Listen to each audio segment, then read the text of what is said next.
ಅಯೋಧ್ಯೆಯಲ್ಲಿ ಶ್ರೀರಾಮ ಮಂದಿರ ಲೋಕಾರ್ಪಣೆ ಹಾಗೂ ಶ್ರೀರಾಮಲಲ್ಲಾ ಮೂರ್ತಿ ಪ್ರಾಣ ಪ್ರತಿಷ್ಠಾಪನೆಗೊಳ್ಳುವ ಹಿನ್ನೆಲೆಯಲ್ಲಿ ಕೊಪ್ಪಳ ಜಿಲ್ಲೆ ಯಲಬುರ್ಗಾ ಪಟ್ಟಣದ ಶ್ರೀ ವಿಜಯ ದುರ್ಗಾದೇವಿ ದೇವಸ್ಥಾನ, ಶ್ರೀ ಯಲ್ಲಮ್ಮ ದೇವಿ ದೇವಸ್ಥಾನ ಹಾಗೂ ಶ್ರೀ ರಾಘವೇಂದ್ರ ಮಠದಲ್ಲಿ ಶ್ರೀರಾಮನ ಘೋಷಣೆ ಕೂಗ್ತಾ ಶ್ರೀರಾಮನಿಗೆ ವಿಶೇಷ ಪೂಜೆ, ಭಜನೆ ಹಾಗೂ ಅನ್ನ ಸಂತರ್ಪಣೆ ಕಾರ್ಯಕ್ರಮ ಜರುಗಿತು. ಅನ್ನ ಸಂತರ್ಪಣೆ ಕಾರ್ಯಕ್ರಮ ಮುಗಿದ ಬಳಿಕ ಕರಸೇವಕರು ಯಲಬುರ್ಗಾ ಪಟ್ಟಣದ ಪ್ರಮುಖ ಬೀದಿಗಳಲ್ಲಿ ಸಂಚರಿಸಿ ಶ್ರೀರಾಮನ ಘೋಷಣೆ ಕೂಗ್ತಾ ಬೈಕ್ ರ್ಯಾಲಿ ನಡೆಸಿದರು. ಈ ಸಂದರ್ಭದಲ್ಲಿ ಪಟ್ಟಣ ಪಂಚಾಯಿತಿ ಮುಖ್ಯಾಧಿಕಾರಿ ನಾಗೇಶ್, ಆರ್ಎಸ್ಎಸ್ ಮುಖಂಡ ಅಂದಪ್ಪ ನರೇಗಲ್, ಪಟ್ಟಣ ಪಂಚಾಯತ್ ಸದಸ್ಯರಾದ ಅಮರೇಶ್ ಹುಬ್ಬಳ್ಳಿ, ಕಳಕಪ್ಪ ತಳವಾರ, ಅಂದಯ್ಯ ಕಳ್ಳಿಮಠ, ವಸಂತ ಭಾವಿಮನಿ, ಬಸಲಿಂಗಪ್ಪ ಕೊತ್ತಲ, ಮುಖಂಡರಾದ ಹೇಮಂತಪ್ಪ ವಡಿಗೇರ, ಪ್ರಭುರಾಜ ಕಲಬುರ್ಗಿ, ದೊಡ್ಡಯ್ಯ ಗುರುವಿನ,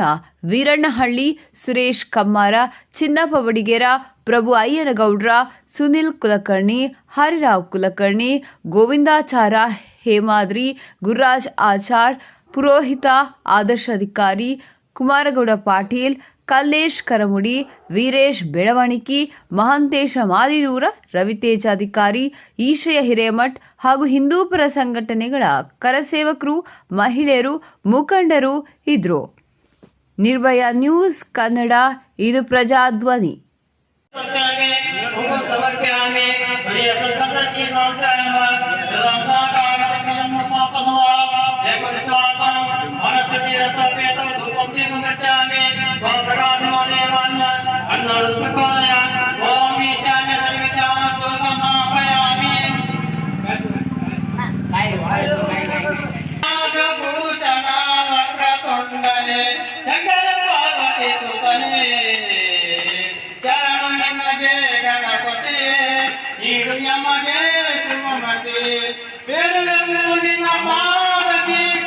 ಅದುವೇ ಭಕ್ತರ ಜೀವನ ದೀಕ್ಷೆ,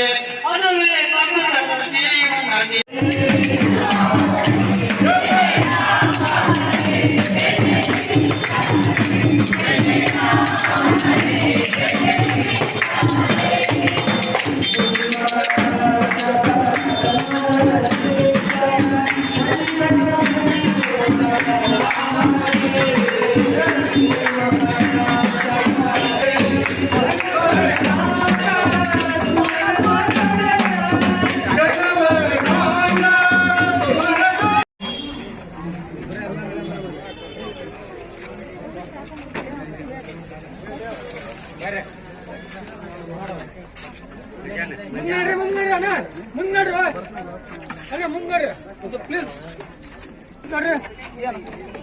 ಊಟ ಮಾಡಬೇಕು